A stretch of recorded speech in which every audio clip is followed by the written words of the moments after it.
Welcome and thank you for joining us on Birth Mother Matters in Adoption with Kelly Rourke-Scary and me, Ron Rains, where we delve into the issues of adoption from every angle of the adoption triad. Do what's best for your kid and for yourself, because if you can't take care of yourself, you're definitely not going to be able to take care of that kid, and that's not fair.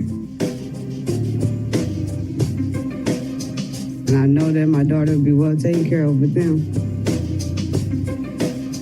Don't have an abortion. Give this child a chance. All I could think about was needing to save my son. My name is Kelly Rourke-Scary. I'm the Executive Director, President, and co-founder of Building Arizona Families Adoption Agency, the Donna K. Evans Foundation, and creator of the You Before Me campaign. I have a bachelor's degree in family studies and human development and a master's degree in education with an emphasis in school counseling. I was adopted at the age of 3 days, born to a teen birth mother, raised in a closed adoption, and reunited with my birth mother in 2007. I have worked in the adoption field for over 15 years. And I'm Ron Rains. I've worked in radio since 1999. I was the co-host of 2 successful morning shows in Prescott, Arizona. Now I work for my wife, who's an adoption attorney, and I'm able to combine these 2 great passions and share them on this podcast. If you enjoy this podcast, make sure to rate and review us on whatever platform you use to listen to us, and follow us on Facebook, Instagram, and Twitter. Look for AZ Adopt Podcast. Before we get started on this episode, I wanted to address the audio quality of this particular episode. We were having some computer issues and some problems with connecting internet through Zoom. So we had to record this over a telephone. The quality isn't quite where it has been, and we're hoping to get back there for the next episode. So just bear with this because it is a very strong message and I think very important as well. So today we're going to talk with one of our birth mothers that has placed 2 times with our agency. And she has an open adoption with both of the children that she has placed for adoption. She is a wonderful person who is very enthusiastic about sharing her story.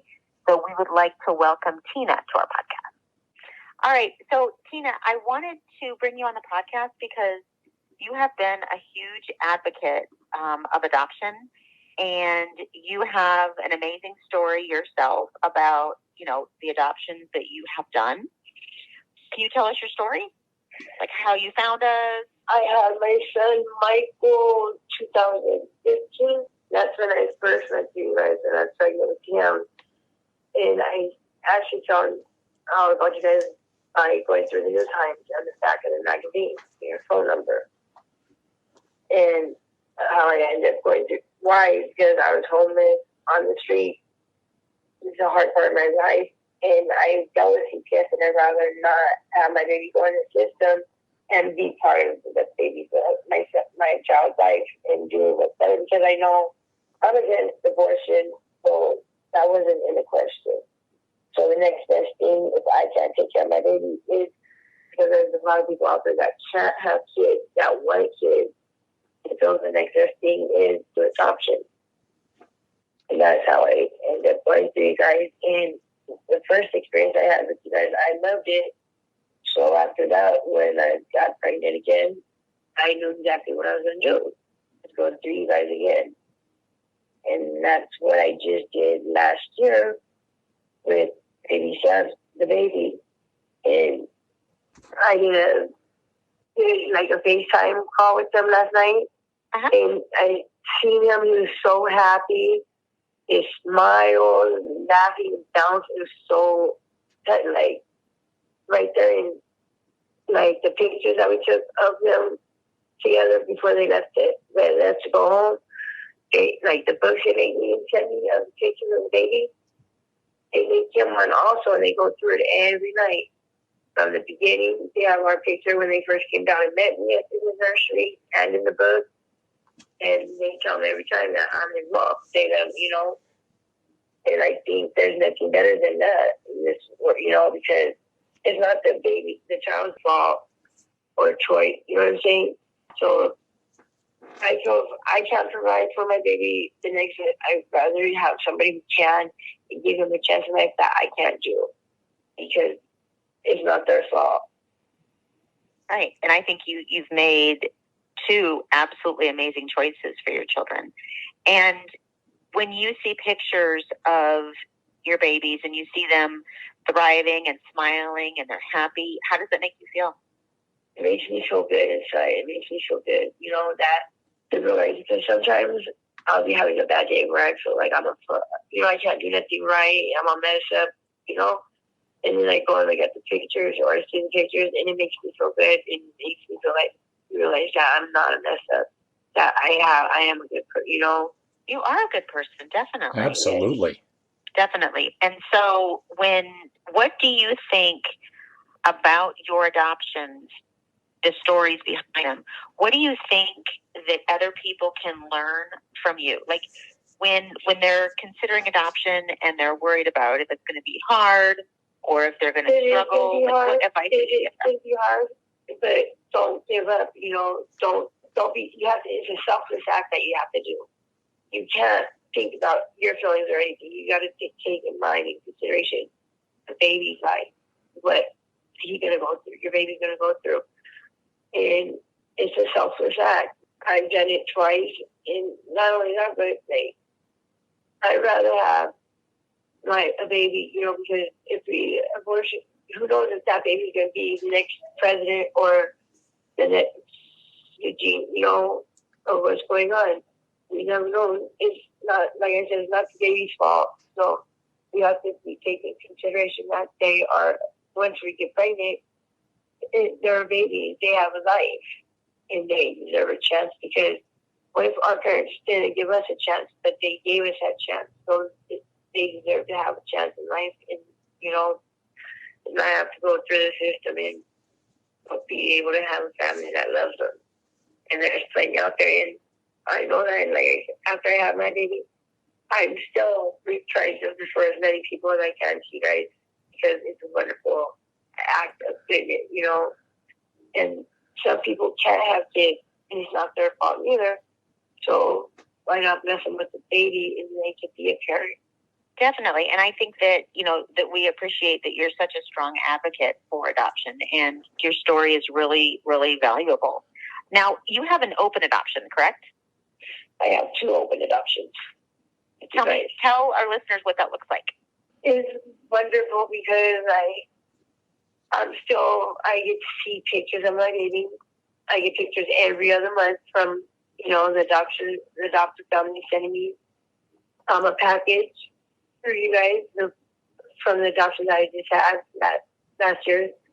And it's wonderful. I love it, because it's like they're just helping me take care of my baby, Say like if I'm out on, families are on military. It's like if I'm like a but I still get to see my baby, still get to be a part of his life. It's wonderful. It's great. Are you in frequent communication with them? Yes, I am. And so did you develop a relationship with them prior to delivering the baby? Yes, I did. They came down from where they're from, came down and visited me, took nothing, we took the pic, and we stayed in contact at the beginning through you guys, through our, relationship. Yes. So before I had the baby, our relationship was through you guys, through our... And then afterwards, you talked to them. And then afterwards, it's through Charles, and then it's still through you guys. Right. Uh-huh. Like I said, I get a package every other month, like on the holidays, with pictures of the baby, like picture baby book of him.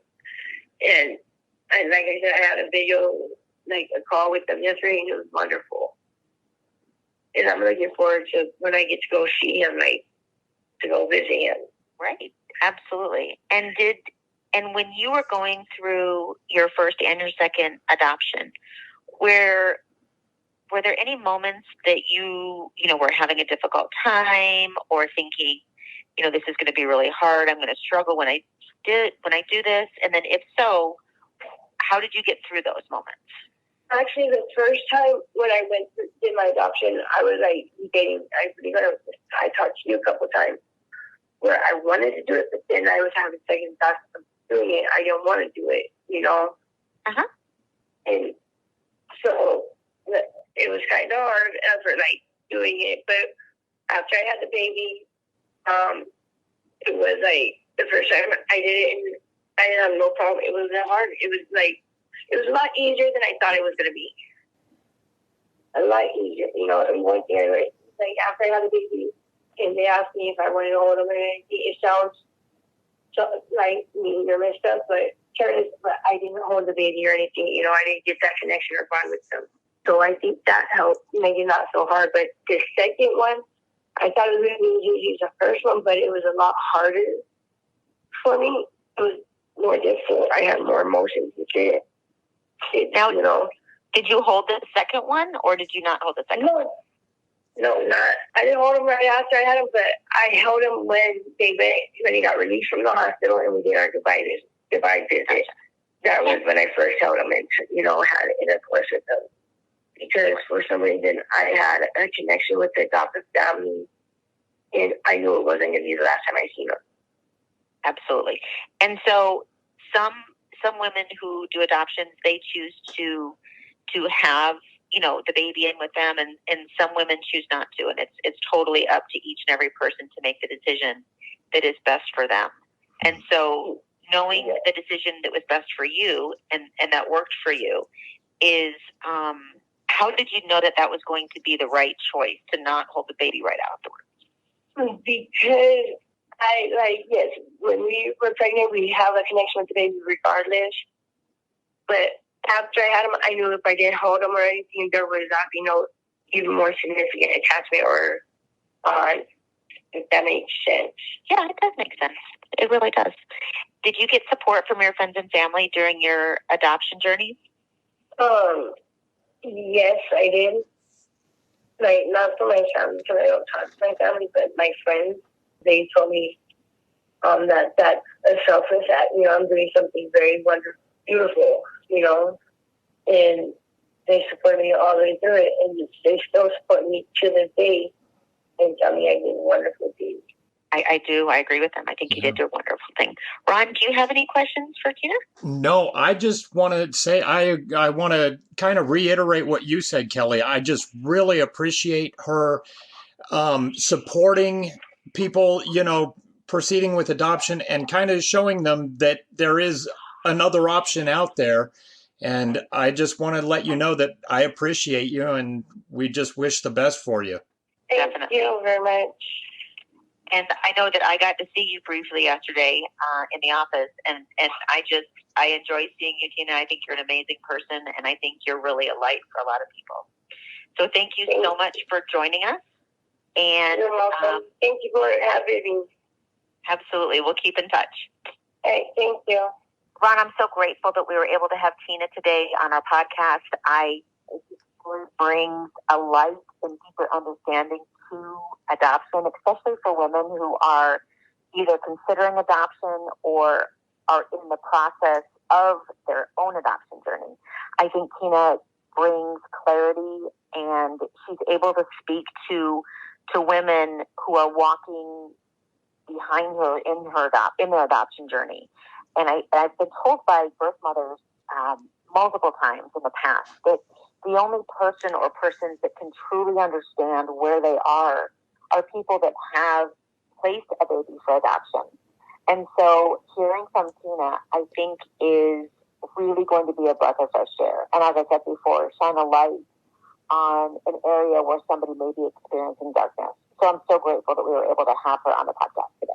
As I had said at the top of the show, I really want to apologize for the sound quality today, and we're hopefully going to have all of our issues straightened out and worked out for the next episode. And thank you so much for joining us on Birth, Mother Matters, and Adoption. We have a pregnancy crisis hotline available 24/7 by phone or text at 623-695-4112, or you can reach us on our toll-free number at 1-800-340-9665. We can make an immediate appointment with you to get you to a safe place, provide food and clothing, and help you get started on creating an Arizona adoption plan, or just give you more information.